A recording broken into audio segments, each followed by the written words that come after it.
जो सुषुप्ति बोध में स्थित है वह महातेजवान होता है और आत्मानंद से पूर्ण चंद्रमा की नाई हो जाता है।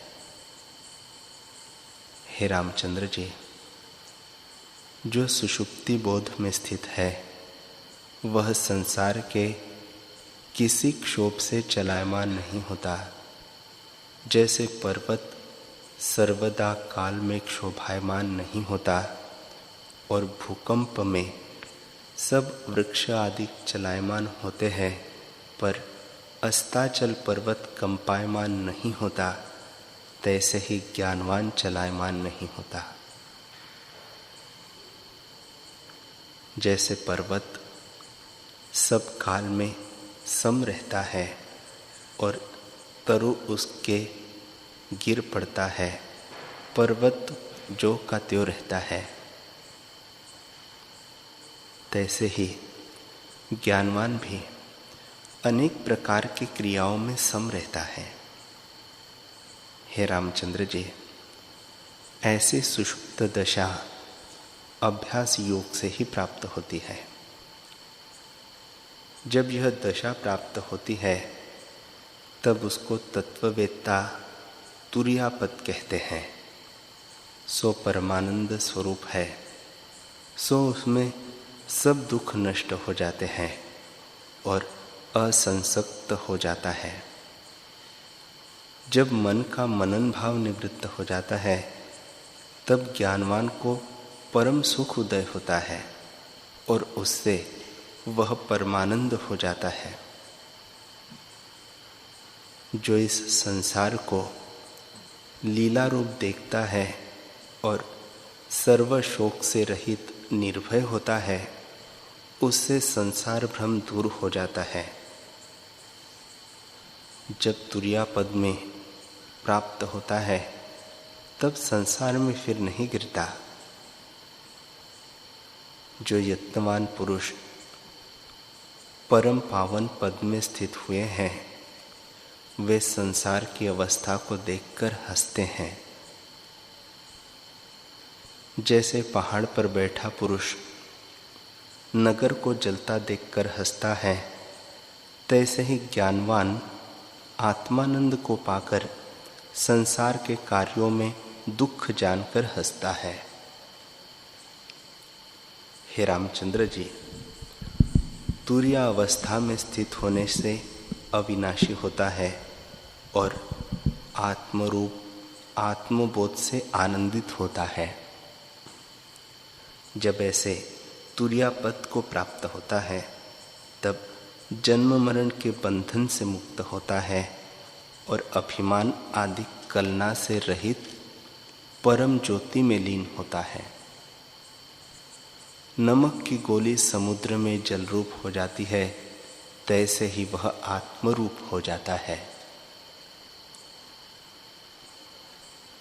श्री वशिष्ठ जी बोले, हे रामचंद्र जी, जब तक तुर्यापद में स्थित रहता है तब तक केवल जीवन मुक्त होता है और इससे उपरांत विदेह मुक्त तुर्यातीत है, सो वाणी का विषय नहीं।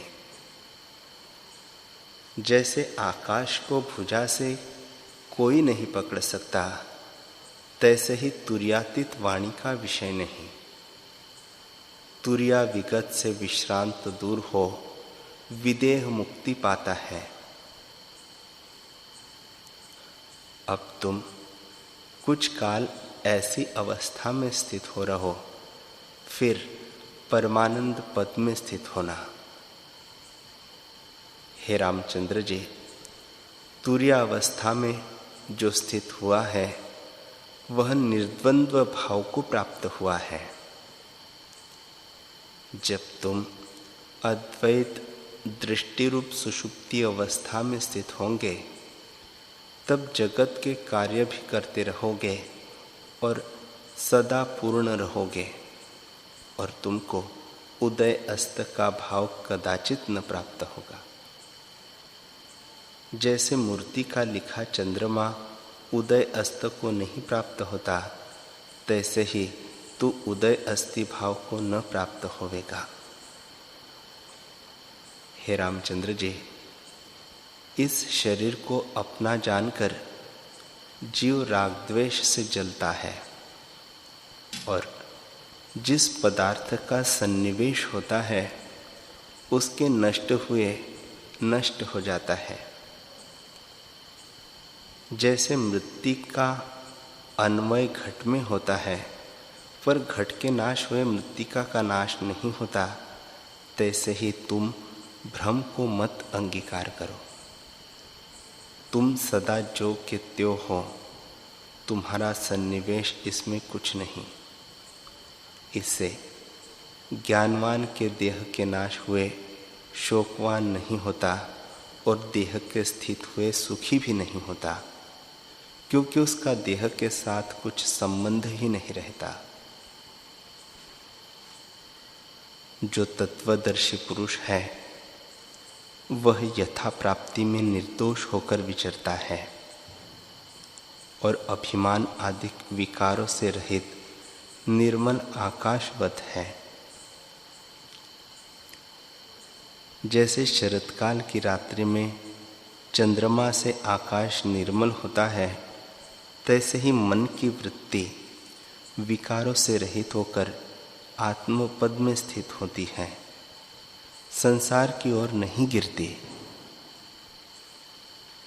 जैसे योग, मंत्र, तप और सिद्धि से संपन्न पुरुष आकाश में उड़ता जाता है, वह फिर पृथ्वी पर नहीं गिरता। हे रामचंद्र जी, तुम भी अपने प्रकृत स्वभाव में स्थित होकर यथा प्राप्त क्रिया को करते निर्द्वंद्व हो रहो। तुम भी अब स्वरूप के ज्ञाता हुए हो और परमपद में जाकर अपने स्वरूप को प्राप्त हुए हो।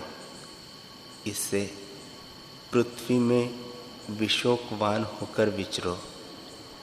तब अनिच्छा से इच्छा को त्याग कर शीतल, प्रकाश, अंधकार, तप्त और मेघ से रहित शरत काल के आकाशवत निर्मल शोभित होंगे। हे रामचंद्र जी, यह जगत चिदानंद स्वरूप है और आदि अंत से रहित है। जो अहम तुम आदि भ्रम से रहित है उसी में स्थित रहो। आत्मा केवल अव्यक्त और चिंता से रहित है, उसका शरीर के साथ संबंध कैसे हो? आत्मादिक नाम भी उपदेश व्यवहार के लिए कल्पे है। वह तो नाम, रूप, भेद और भय से रहित अशब्द पद है और वही जगत रूप होकर स्थित हुआ है। जगत कुछ भिन्न वस्तु नहीं।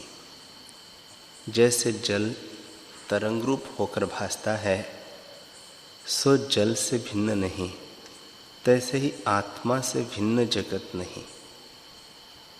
और जैसे समुद्र सब जल रूप है, जल से कुछ भिन्न नहीं, तैसे ही सब जगत आत्मरूप है, भिन्न नहीं।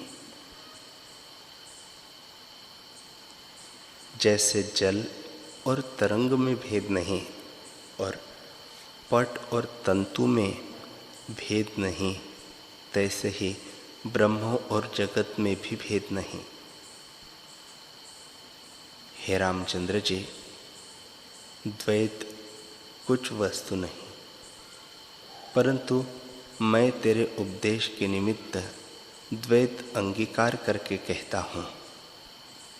यह जो शरीर है उसके साथ तेरा कुछ संबंध नहीं। जैसे धूप और छाया का संबंध नहीं होता और आकाश और तम इकट्ठे नहीं होते, तैसे ही आत्मा और देह का संबंध नहीं।